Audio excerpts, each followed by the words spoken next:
Good evening, Nick. Good morning and good afternoon to all of our listeners all over the All world. over the world. Welcome to the triumphant return of the two-age sojourner. Oh, we did it. We're back at it. We made it. And here we are. I'm looking better than you Post are. You're on post your sabbatical podcast. post sabbatical. Yes. If anyone, I had a few questions. What the heck happened to you guys? Well, I had a sabbatical, so I was living it up. Yeah. Nick's just been working his tail off. He could have recorded something, but he didn't. So just left you high and dry, really. And you can tell I've had a sabbatical. Look how cool I look in my new steady, and you're like on your phone camera. You're like just scraping by. New study, new house, new place. I know, really, really. Except there's one thing wrong with this picture, even though you might not see it, in that I'm drinking peppermint tea and Nick is drinking whiskey. This is water, bro. Come on now. That's a trick. He just tricked everyone. He's just worried that his church guys are going to find out. So, but other than that, other than the whiskey problem, we're doing okay, you know. So how was your sabbatical, Mike? Well, how was my sabbatical? It was busy, frantic. We moved house. We did this big renovation project. We heard that my wife is pregnant with twins. Twin. Uh, we added extra room to the new house for the twins. We had to get this study craned in. We had to get my parents settled. They've moved from South Africa to live with us, so they are right across the way, actually, just in their granny flat, and getting. In fact, their boxes arrived today from South Africa, so they are now officially settled in, and so we've just it's just been quite busy getting everything organized and ready. And if I had known how difficult it would have been to do everything I had to do this 2 months, I would have asked for a 2 month break and actually been quite frantic about it. But I had no idea. I was just blissfully going into it, and by the good graces of the elders at the church at GraceNet, they just kind of offered it to me last moment. So it ended up being extremely providential, because Providential. Yeah, yeah, amen. no, very thankful for it. So at least I've got a fighting chance this year now that everything's sorted. And the year's looking full on. In fact, let me use the opportunity to plug what's coming just on two quick fronts. Oh, three, four. Oh, it's adding. It's coming. Oof. Okay, starting with Productivity. the Here most we go. pressing issue. We have got I'm teaching biblical theology.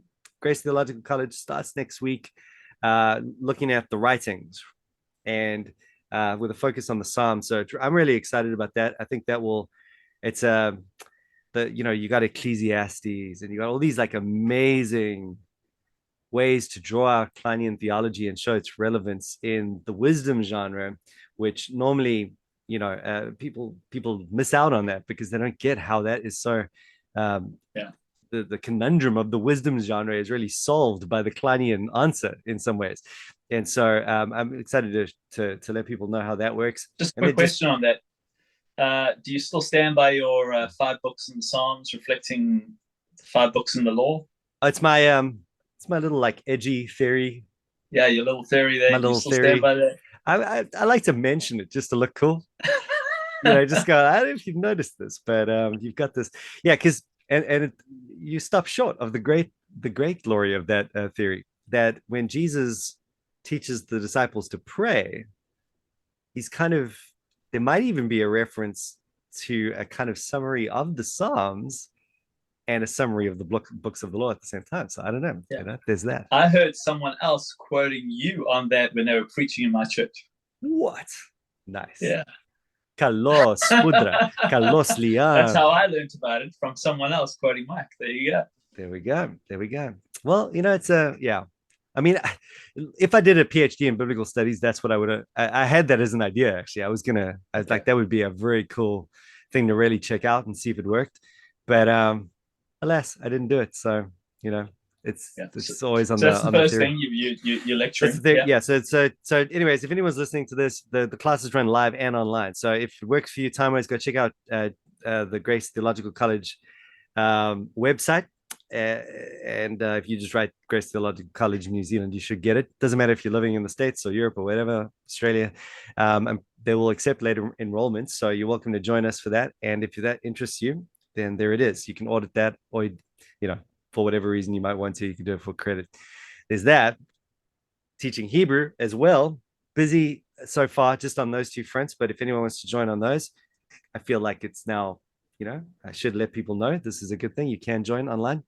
And then there was another one. What was the other one? The other one was There's something published by oh someone oh somewhere. yes yes yes, someone published a book. No, yeah, that was the big thing this last year. Just getting through this That was a Bible, big thing. getting working with that typesetter and getting the whole thing through the line. And oh my, it's like you write the PhD and then you realize like actually that's like halfway to publishing. You got to do the whole thing again in terms of labor almost. And and so eventually got that across the line. It is published, and the sales have been great. Who's the publisher, Mike? It's same publisher as Meredith Klein. Thanks for asking. Whip and Stock. Whip and Stock. It's actually Pickwick Publications, which is the academic branch of Whip and Stock. Academic Whip and Stock. Because you got the Cascade books. That's the more popular, and whatever else. But yeah, I like it because you got all of little Klein's books. They're all Whip and Stock, and then I can put mine next to it. Whip and Stock, Whip and Stock. It just feels like it completes the picture for me. And so yeah, no, that's out, and it's actually they've got it at a really good price. I'm stoked about that. It's the hardbacks. The hard copy's like, $40 or whatever, but the Kindle's like $11 or something. $10, I think it was the other day. So I don't know how that works exactly, but I think they should charge more for the Kindle personally. I'm like, not making me some, make me some more money there. But no, it's just really cool. I'm always looking for a decent price on Kindle. Brilliant. So anyways, there it is. If anyone's struggling with postage and whatnot in New Zealand, grab it on Kindle if you want to read it. What's the name of that book, Mike? Thanks for asking, Nick. I'll tell you what the name is. It's Covenant Lord and Cultic Boundary. Okay.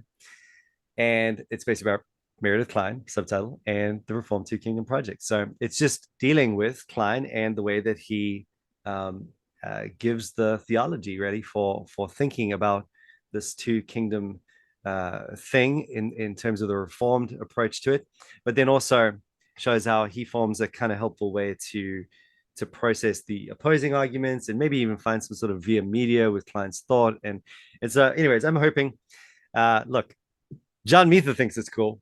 And so he thinks it's cool. He wrote the blurb. Professor Gian thinks it's cool. He thinks it's really cool. So he wrote another blurb. Lee Irons wrote the foreword. Do you need any more than that at the end of the day? Buy it just because Lee Irons has got something in it. That's why you should buy this book.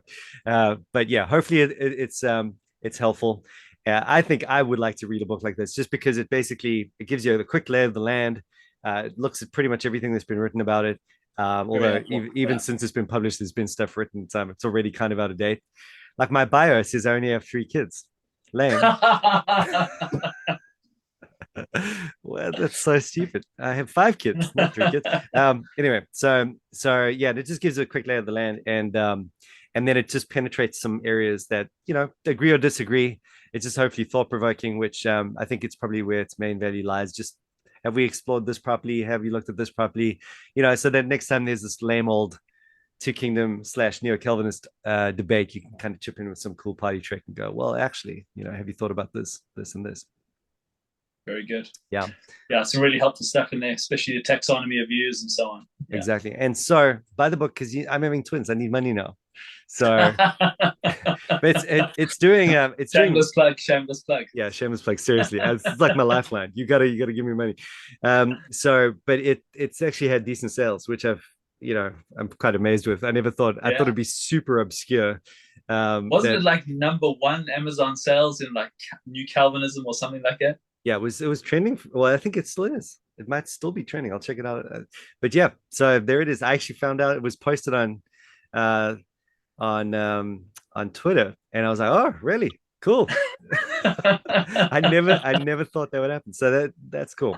Thank you to everyone listening, and a lot of the people who bought the book, no doubt, bought it because, well, some of the guys sent me photos. It was so cool getting photographs as the books start arriving in the States. Like you buy it the one day and you get it the next day. It's amazing. And so these guys start sending me photos. Hey, reading your book and underlining this bit. And the one guy's like got his whole book underlined so far. So, it's just really nice to see that. And a lot of guys mentioned, the reason they're kind of into it is because of the stuff we've spoken about on the podcast. And so they wanted to find out more. So anyways, thanks for buying it. If you did buy it, if you didn't buy it, shame on you. And that's the third thing I wanted to play. I think that was it. I said 4. They were unfolding in my mind, and now they've gone away again. Anyway, whatever. How has your non-sabbatical been? My non-sabbatical was very relaxing. I've taken up daily cycling. I've lost about 6 to 7 kilos. Whoa. Yeah, so feeling good, feeling healthy, feeling fit. Yeah, daily Yeah, cycling. so... Damn. That's amazing. Yeah, I mean, I used to, before I got married, I sold my car to buy a ring. And so I bought a bicycle in order while I was dating. And I was 75 kilos when I got married. It's like a Backstreet Boy. I know. I'm like, I was 100 and I've lost 7 kilos. So. Wow. Okay. Cool. Let's get going. Jeez, nice. So you've been going. You had a little bit of a holiday. Otherwise, you've been preaching straight through. Yeah, went to Nelson, went away, and basically just catching up on some podcasting, some podcasts. So a little bit of Doc and Devo. Yes. Joe and Jimmy. Joe and Jimmy. Joe's reading my book. Joe sent me a photo. Yeah. Oh, there you go. I know. So cool. I discovered Dolzal. He's got a podcast, Theology on the Go, with Alliance Confessing Evangelicals. Cool. So that's really good. Enjoying them. Uh-huh. Keeping up with London Lyceum. Mm-hmm. And they're always very interesting, very eclectic.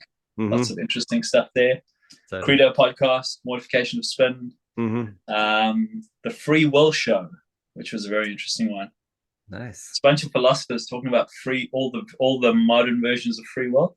So I've got the Doctrine of God's Decree coming up. So just binging on some modern philosophy there. Beautiful. Yeah. So that'll carry the day. Totally. So one of the things we have to think about going forward is how long we want to push this whole great books thing, or whether we want to get back into some good old, theology, which I think we're probably due to do at some point. But I do want to do Dante's Inferno. Like before we do anything else, I can't not, we've come so far. We need to just touch on that.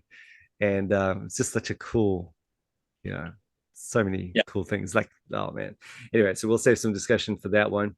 But other than that, I mean, just to, it's been a while. I think we are due. One of the things that struck me, I was kind of thinking, where can we go? What can we talk about? What do we need to kind of spend more time on? And it sort of struck me, for a podcast called Two Age Sojourner, we've done remarkably little eschatology and remarkably little 2 ages, right? Because actually there's a lot to talk about in just the doctrine of 2 ages and what it is and what it isn't, and how it works and the logic of it and the implications. I was actually reading a book, I forget what it's called now, but Benjamin Glad, and he wrote it with someone else now. It's his more popular version of the scholarly thing he put out. And actually it's not the same thing at all. But yeah, another book that he wrote, and it's all about, it's not called the 2 ages, but it has to do with eschatology and something like that, the people of God. And I was just reading and I was thinking, this is great, just a nice, clean, accessible overview of the doctrine. It just made me realize, oh man, this is as important as the 2 kingdom thing. It's as important as covenant theology thing. It's just slightly bigger rubric, slightly different angle, but it's just totally key for absolutely everything in Christianity. So key. Yeah. And so that's why that's why I named the thing 2 Age Sojourner. I remember having that thought right when we started, and then I thought, well, let's start with the kind of covenant 2 kingdom thing. But you do want to get that eschatology picture in big time as well.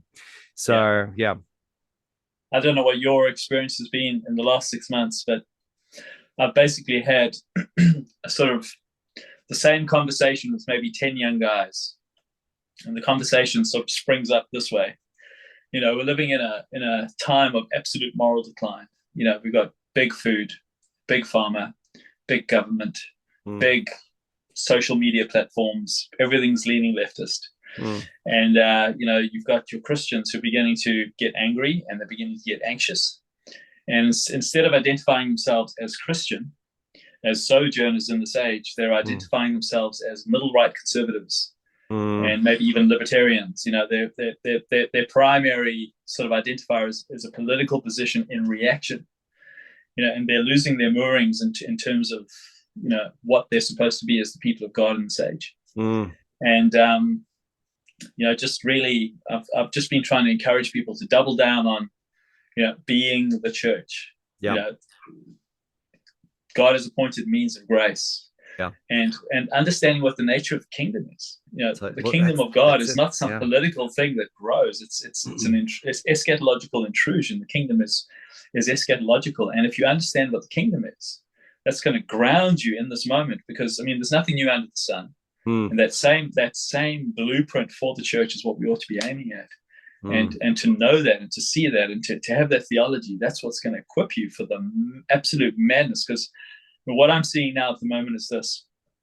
If you have someone who stands up and they show a bit of spine, they talk in terms of black and white, and they talk about, these are the things that we need to see, and they talk about Christianity having an impact and taking the culture wars back and that sort of thing. Young men flock like moths to a flame. Yeah, yeah. And that pastor who's just chipping away at expositing scriptures every Sunday, just faithfully, putting out the means of grace, coming together on the Lord's Day as the Lord's people, equipping people to be good husbands, good fathers, good citizens, trusting in the Lord, recognizing He's on the throne, and not feeling the weight of the world on their shoulders as they have to do something to fix it all. It's that two-age eschatology which equips them for this moment. Yeah, and some people might be listening to this thinking, okay, well, two age, two kingdoms, like, isn't that the same thing? And it nearly is. But there is a difference. There's an important difference in the sense that the two age thing deals with the age to come, obviously, as it intrudes in this age. Yeah. But when you're talking about two kingdoms, you're thinking about how we then administer just this age in light of the church and state. It's not really going to be a problem in the age to come, obviously. So the two overlap on that point of what the kingdom looks like here and now. But otherwise, it's a bigger, broader category that encompasses slightly different elements of focus, but is equally important and deals with your identity. As a Christian, what is your identity ultimately in this world? Just as strongly as does a two kingdom approach. So I think that it will be really helpful just to think that through, and we'll just we'll do our usual thing. We'll just kind of maybe just come up with a random outline and not stick to it. How's that sound? But yeah, good. And I know someone's out there asking the question, where's Andre? Yeah, where is Andre? Now that's a good question, and to be honest, I don't know that I know the answer to it. Where is Andre? Where is Andre? Where is he? Don't know. It's not you, that's for sure. So we want to get Andre back in somehow. We'll rope him in eventually. And we want to, what else I'm determined to do? I don't know if it'll actually happen this year because everything's so full on. But I did have a moment, Nick, a real moment, about midway through the sabbatical thing. I think I was looking at like some cool gear. I don't know. I think I bought like a new ripcord cap or something like that. And I was thinking, I want 2H Sojourner gear. I want to have it. I want to have it as a possession. I want some branding. I do want it. All it's going to take is taking our stupid little logo and put it on those random little websites that make cool little gear things. So I would love to have a little coffee cup with a 2H, with that little S, and a little thing and this and that. Just put it all online. Hoodie. Yeah, it'd be so cool. So, anyways, that is something we would love to do. I know we said this every year, but it's like we're busy dudes. If anyone does want to, out of the goodness of their heart, set this up for us, that would be amazing. You'd probably do a better job of it than I would. But I'll leave that in the hearts of the listeners, and their consciences. Seeing how long they can resist that. So that's something we want to look at. And then other than that, we'll just try and be more, keep it more regular and real as we go through. Just want to up the game a little bit again now that we're back in the saddle and ready to go. Cool. So that's just looking forward to 2023. What was your favorite book that What you was my? read since I last spoke to you? Um, Do you know what I read? That you said that you read, I think it was 1 year ago during some sort of holiday, Reading Between the Lines. Remember that one? Veith. What was his name? Yes. This You guy has enjoyed rocked that? my world. I loved it. Okay, And good. then he wrote another one on vocation, which I got Yeah, as he's like, well afterwards yeah, because I was like, this guy writes so well. He's so yeah, so insightful. He nailed it. Like he nailed it from beginning to end. I was just like, what the heck? It was just, I don't know. You know when a book's just like in season. yeah. So I read that. Let me just get the Brilliant. Gene Edward Veith Jr. Yeah, that's the one. Reading Between the Lines, a Christian Guide to Literature. I'm just like in that mode right now, and I I was got it reading. free on my Audible Plus catalog. So Oh, did you? Like, yeah, yeah, I bought mine. So, yeah. you can get to do that or buy yours or whatever. But So but I it mean, was well worth it. Well I worth it. don't know if I've had a favorite book that I'm reading, but what I am reading at the moment is Chosen in Christ by Cornelius Venema. Okay. Yeah, Mm-hmm. it's good. Sheesh. And this is a book dedicated, it says here, written to honor the life and work of Dr. Sinclair Ferguson, Theology for Ministry, How Doctrine Affects Pastoral Life and Practice. That looks good. Very So nice. that's a biggie. That's a compendium of essays, so that should be good. Cool. Yep. And also got, do you know the abstract principles? Yeah, love it. So Love here's it. a commentary on the abstract Oh, no principles. ways. So if anyone's looking for like a Reformed Baptist, Yeah, it's like a little mini 1689 we use for our yeah, it's membership mini class. Yeah. 1689. So Yeah. that's yeah, excited Oh, to get cool. into that. Very And nice. then trying to use this as much as possible. Got to do something with the languages, you know. Oh, I know that one. Yeah, cool.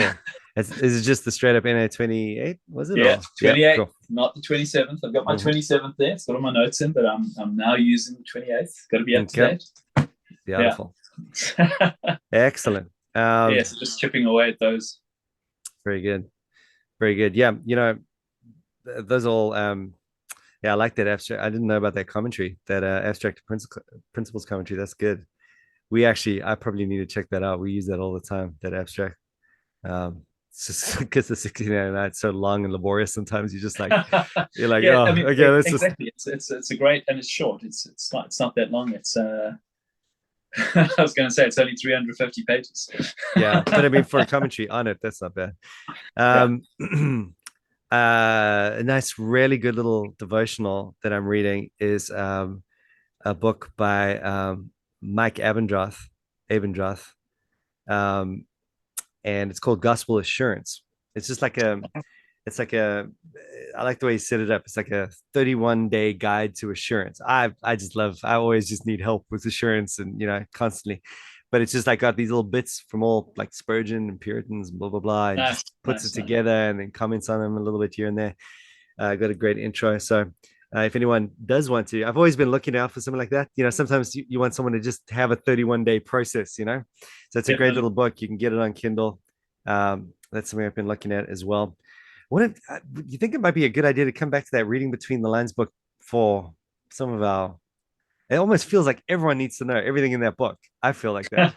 It's a Everyone great needs book. to, it's just Great excellent. book. Everyone must read it. I command you. It's amazing. Yeah. And then his book Basically, on, just helping Christians think more deeply about literature and engaging with broader concepts and so on. yeah, from Yeah. film, and it was just really well balanced, and yeah, it was It, nothing. it, it, it has, and maybe this is bad for saying this, but it has the strengths of Tim Keller's ministry in it. It Yes, feels like Tim Keller read that book and yes, said, I'm going to learn from this guy and incorporate it into my ministry. And every time he exactly, loved Tim Keller, it's like he's quoting that guy or using that exactly, guy's exactly. principles. I Yeah. know. Yes, exactly. I don't know if Keller's a good name these days, but there's Yeah. still a lot of good in Well, Keller. for that insightful kind of making sense of God Yeah, kind of thing, just yeah, incredibly thoughtful. Just it's bringing the worldview to bear on art and literature and life, and just using beautiful. it as a platform to bring the It's gospel with so much power. I think Yeah. it's, it's everything that we were kind of trying to do and failing to do in our previous episodes on like literature. He was kind of just going there and getting it done. And he's obviously I mean, I looked him up. He's a professor of English somewhere, and so he knows what he's talking about. And it comes through in the book. So, anyways, that would be my book recommendation of the year or month or whatever it is. um and yeah, it's just like, if you're as parenting and working with your kids and trying to teach them about all this stuff, it's like, wow, what great material. Couldn't be better. Okay, cool. Another book I was looking at is How to Write English with Tengwa. We'll leave that for now. Grammarly. You just need Grammarly. Yeah. um okay, cool, that's that. So anything else, Nick? Because I thought we'd just do a short Nothing else. intro. Just we're back, and we're probably gonna podcast again sometime. Maybe. Don't sound so confident, setting us up for failure. No, we will. We will get this done. And actually, let me just, I did actually just show you how serious I am about this. Let me see if I can find it quickly, just to prove to people. Here we go. Entitled My Word Doc Podcast 2023. Okay. Thought about talking about the definition of the doctrine of two ages and its historical context, right? Origins of the framework and early Christian thought, its development over time, just see what we can think about to say about that. The definition and explanation of inaugurated eschatology. Okay. We can, what else did I write here? The connection between the two age framework and other historic doctrines and how this works with dispensationalism and amillennialism. What about talking about the key Old Testament passages that speak to the idea of two ages, the references to last days, all of that stuff. I thought that would be interesting. Obviously, the New Testament, Pauline stuff as well. We could talk about how the two-age framework and the understanding of salvation, justification basically is going to be key in terms of resurrection, justification. How does that work? Yeah. That is remember, I think we did talk about Fesco's article, the resurrection is the Yep. judgment. So that's really the payoff right there. Just thinking logical about aspect of justification. Yeah. Right. That's two ages applied to justification. That's what it is. Yeah. The relationship between the Christian doctrines, and really just the big one of, I suppose, for us is just how it forms a framework in shaping Christian discipleship. All those standard categories: holiness, spiritual formation, that sort of stuff. Even the way it overlaps the two kingdoms, mission of the church. Mission of the church, engagement with culture. Yep. And then another interesting one, which is like Kleinian to the core, is the role of the Spirit in inaugurating the new age and how that even is preempted through the glory cloud and the all of those moments of eschatological intrusion in the Old Testament. So if we want to wax Kleinian, we can do that. And it's so forth, and I've got a million more points that'll sound boring to just list out now. But then I thought what we could do as well is Dr.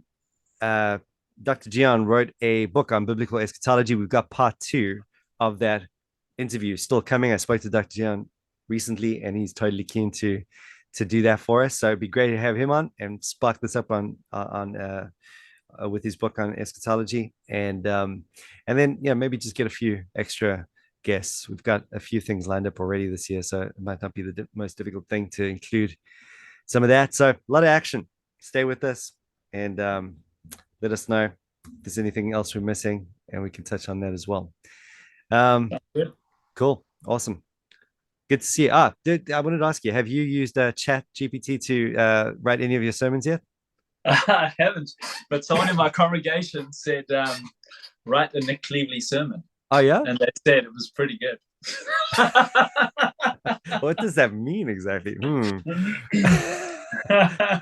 Yeah, I was like, I thought, wow, this is going to be a temptation. So I was preaching on, I was preaching on Genesis 11, verse 21 last week, and not Genesis, sorry, Hebrews 11:21. Now I'm going one verse at a time, just through these like major examples. So I just thought, what, how would you preach a sermon on blah blah blah? Dude, it was so bad. It was so shocking.